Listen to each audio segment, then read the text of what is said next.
Hello. Padmini madam आहेत का? Mamma जरा बाहेर गेलेले आहेत, त्यांचा फोन इथंच विसरले आहेत त्या. आपण कोण बोलताय कळेल का? म्हणजे मी तुमचा निरोप त्यांच्यापर्यंत पोहोचवतो. मी सोनपूरच्या अंधशाळेतून अरुंधती बोलते. हॅलो. नमस्कार. मी दिग्विजय बोलतोय. हो, बोला. आम्हाला माहिती आहे तुम्हाला मम्माशी बोलायचं आहे. एक जरा 2 मिनिटं मी तुमच्याशी बोलू शकतो का? हां, बोला ना. अरुताई, एक भिंत सजून झाली आहे, दुसरी सजवायला घेऊ? हो. तुम्हाला माझ्याबद्दल पूर्ण माहिती आहे ना? अरुताई, मी एक काम करतो, त्या समोरच्या भिंतीवरती आहे ना फुगे लावतो. मी आंधळा आहे. हो हो.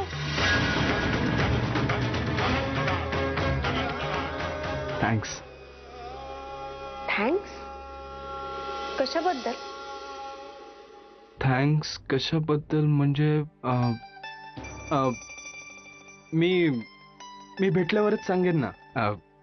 थँक्स कशाबद्दल म्हणजे आय होप आपण भेटणार आहोत. खरं तर मी त्याचसाठी फोन केला होता.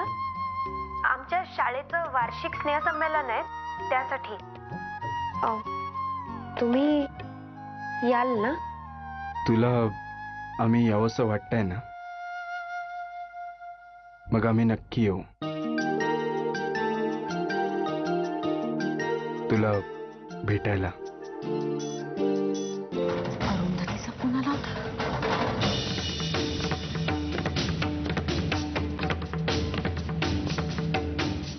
काय म्हणत होती ती? दिग्विजय, काय बोललास तिच्याशी? काही विशेष असं नाही, पण तिच्या शाळेत कसलं तरी फंक्शन आहे, त्याला इन्व्हाइट करण्यासाठी तिने फोन केला होता. आपल्या सगळ्यांनाच इनफॅक्ट. आणि त्यानिमित्ताने माझी भेट पण होईल. आणि काही बोलणं झालं नाही ना तुमच्यात? आता जे काय बोलायचं आहे ना, ते आम्ही भेटूनच बोलू. नितीन, मला माहिती आहे आपल्याला उशीर होतोय, पण मला फक्त 10 मिनिटात आहे. 10 मिनिटात मी तयार होते लगेच.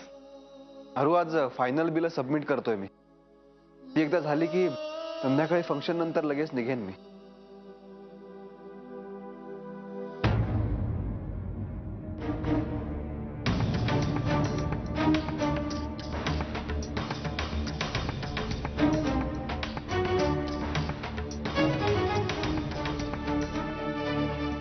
यांचा फोटो आहे.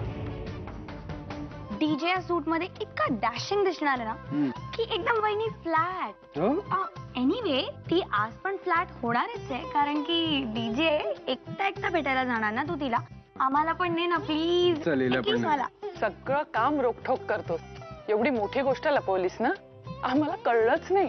आणि तू मुलगी ठरवलीस सुद्धा. राधिका, आम्हीच सांगितलं होतं त्याला कोणालाही सांगू नकोस म्हणून. तुला माहिती आहे ना, हे मीडियावाले किती भांडवल करतात या गोष्टींचं. म्हणूनच थोडीशी सावधगिरी बाळगली, एवढाच. अहो, मी आपल्या मस्करीत. आम्ही तरी घरचे आहोत ना, का मीडियावाले? नाही, तू आम्हाला घरचं समजत असेल तर ठीक आहे, नाहीतर. मला असं वाटतं तुम्ही सगळेजण उगाचच गैरसमज करून घेताय. एकदा माझ्या जागी येऊन विचार केलात की आपोआप समजेल सगळं.